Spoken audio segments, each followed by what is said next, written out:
OK, let's get more, should we, now on Labour's plans today. We are going... Well, let's join Pat McFadden, should we, a National Campaign Coordinator, Shadow Chancellor of the Duchy of Lancaster. We've got some pledges from Keir Starmer later on. How do they differ from the Edstone pledges? Well, they are first steps for today's times, and they are policies for us going into the next election to answer the question from voters, what would Labour do? Very often I come on programmes like this and people say, don't just criticise the government, tell us what you would do. And that's what we're doing today, through everything from economic stability and growth, through cutting NHS waiting times, through hiring more teachers, more security at the borders, cracking down on antisocial behaviour, and Clean Power, a publicly owned clean power company, to help get people's bills down. It's a great set of policies, and it's something that we want to launch today and to campaign on between now and the next election. Not very cutting edge, is it? I mean, obviously you want a strong economic foundation. Obviously you want higher living standards for workers and families. Obviously you want to improve the NHS.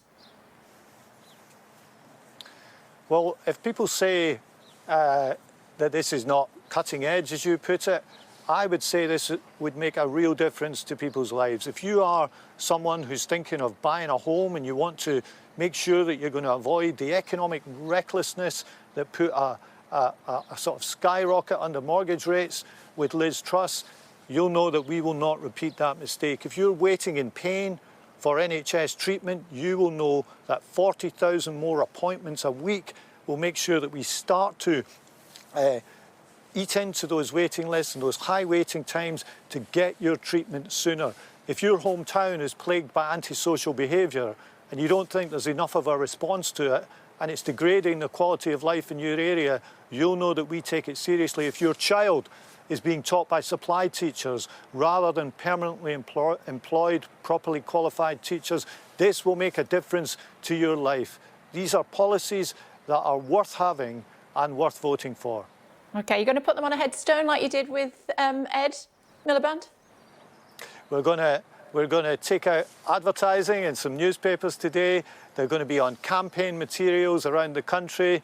If you live in a constituency that's at the heart of the election, whether it's a sitting MP, we'll be out there campaigning with them, and we'll be unveiling some of those campaign materials today.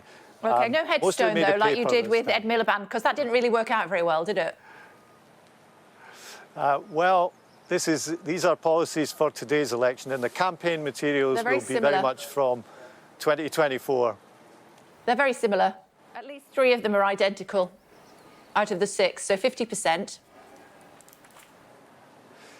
Well, we believe they're a good package for the country. I could run through it again if you wish on health, education. No need. I can see them on the screen as we're chatting to you. You've got them on the screen there. I can't see the screen. OK, how are they different to what Rishi Sunak has to say and his 5-point plan, except there's obviously one more?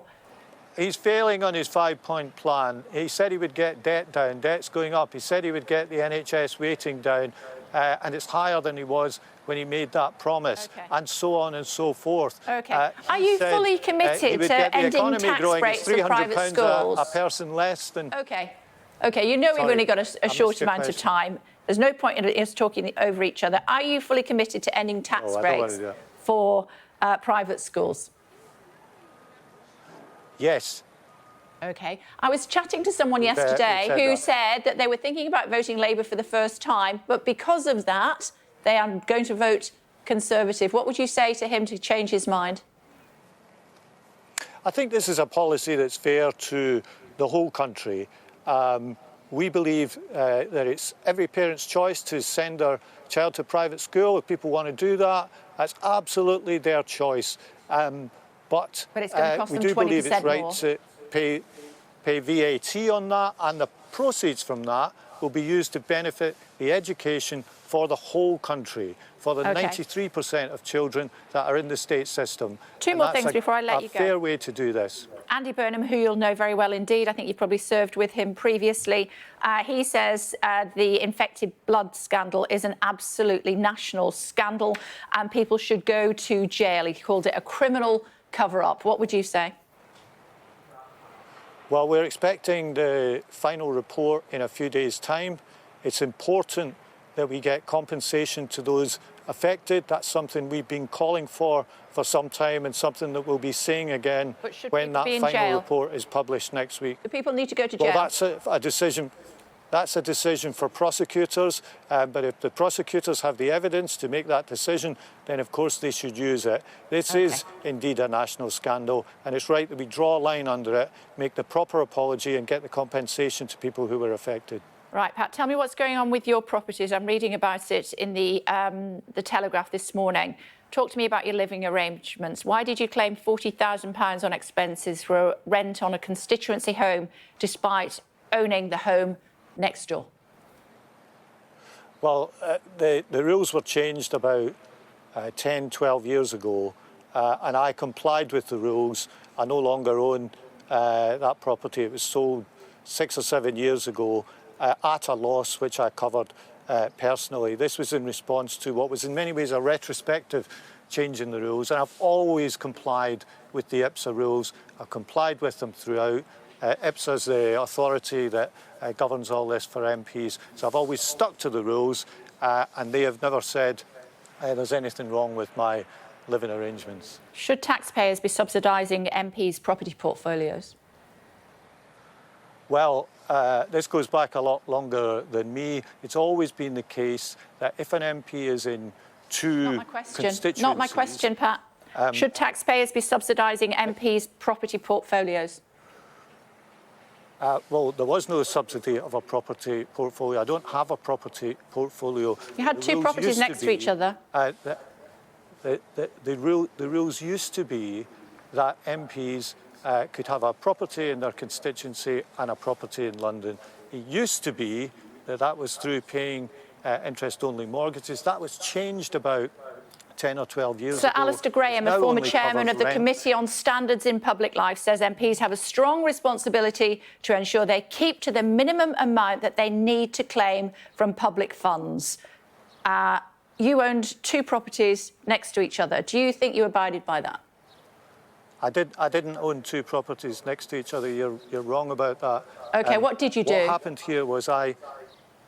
happened here was I complied with the rules at all times, and because of a change in the rules, had to sell a property and cover the loss personally and financially myself. So that's what I did. I covered the loss personally and complied with the rules at all times. Do you think that you perhaps you did, well, you're saying that you did absolutely comply by the rules. I put again to you, Alistair Graham's, who is the former chair of the Committee on Standards in Public Life, saying MPs have a strong responsibility to ensure that they keep to the minimum amount that they need to claim from public funds. Given that there were two properties next to each other that you had, whether you owned them explicitly or otherwise, do you think you were abiding by those rules? Yes, I do. I think I've abided by the rules at all times. OK, and what would you say to Sir Alistair Graham then, when he was suggesting that actually, you know, you're claiming more than you should? I think it's quite an old quote from. I think it's quite an old quote from about 10 years ago. What difference does it make how old it is? You know, I would say to him, I've complied with the rules at all times, the same as what I'm saying to you. OK, good to talk to you. Thank you for taking the time to join us. Good luck with your very much. Events today. Thank you.